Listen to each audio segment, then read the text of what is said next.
they made the MJ missions fun. That's all I gotta say. Spider-Man 2 is a game of many layers. Like Black Simulator, the game perfectly balances gameplay and narrative in a way I wasn't expecting. Now that they have Black Spider-Man and Peter Parker, Insomniac did a great job with both stories. Kinda. Now let's get this out of the way. The game is amazing.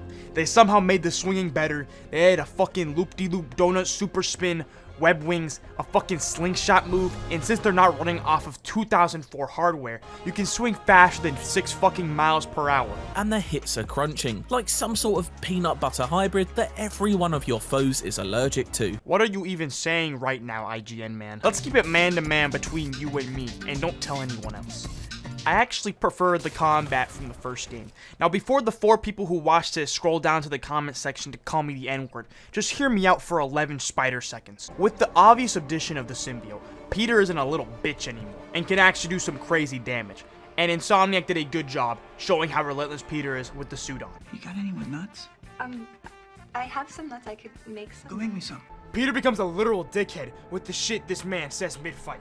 No wonder your family left you. Damn, Spider-Man, you have to say all that. While you have the black goo on, he's got some pretty crazy finishers and moves, like Big Punch and Spider Grab, which are classics from his arsenal. Now, let me tell you why I prefer the combat from the first game. I miss the gadgets and suit powers. Using Web, Blossom, or Spider Bots really added to Peter's arsenal, showcasing his intelligence and creativity as Spider-Man. And yes, the robot spider arms are a thing in this game, but they suck monkey dick and no one's gonna use this shit over Venom. I know every motherfucker who played this immediately swapped back to Venom abilities after re-unlocking it in the story mode, so don't even try to fucking lie to me. Miles is also in this game with his shitty ass haircut, and again, don't even lie to me. This dude ain't as fun as Symbiote Peter. Even with his new negative Venom power he got from Martin Lee, it still doesn't give me the incentive to play him over Bully Peter. Why don't you pop some more pills and say what you're really feeling? Now let's get into the story, which I think Insomniac did an amazing job with Peter and Miles' story, except for one glaring thing. Miles' story is fucking boring. This dumbass idiot spends half the game procrastinating his college essay while Peter is fighting his best friend's mystery cancer disease. Miles' story is basically one of balance and forgiveness, which was the plot of the first game, but I digress. Martin Lee, the killer of Jefferson Davis, is actually a well-written character with his own arc of trying to atone for his sins of betraying Feast and killing thousands of innocent people, including indirectly killing Aunt May. Remember when I said Miles' story is about forgiveness? I actually lied. Right to your fucking face, you dumbass. Because he doesn't even forgive this man in the end. But I actually like what they did here.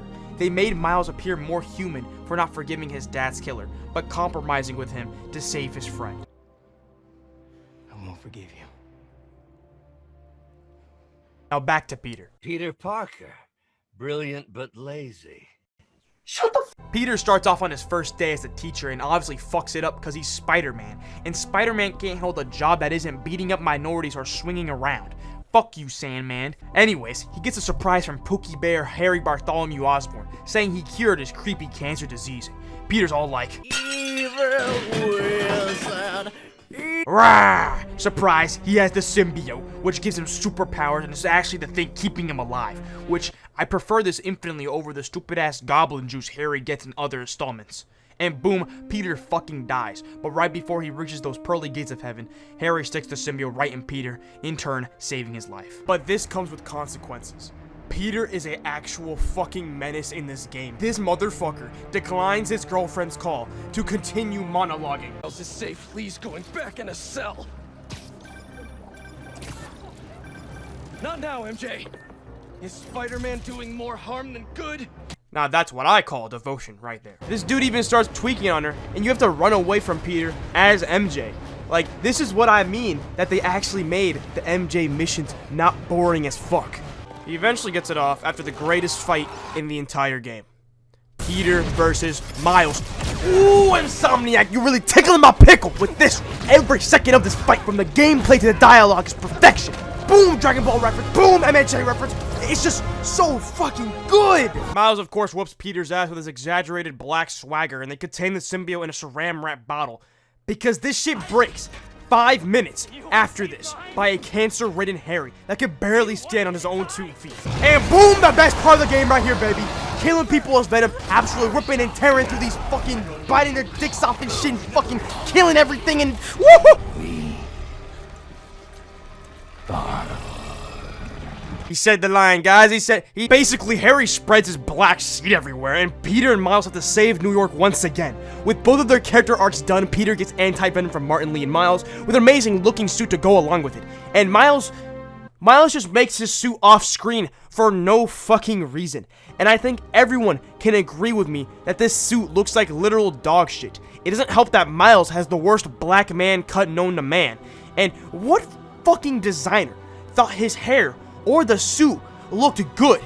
And he has the chutzpah, the gall, to make it off screen.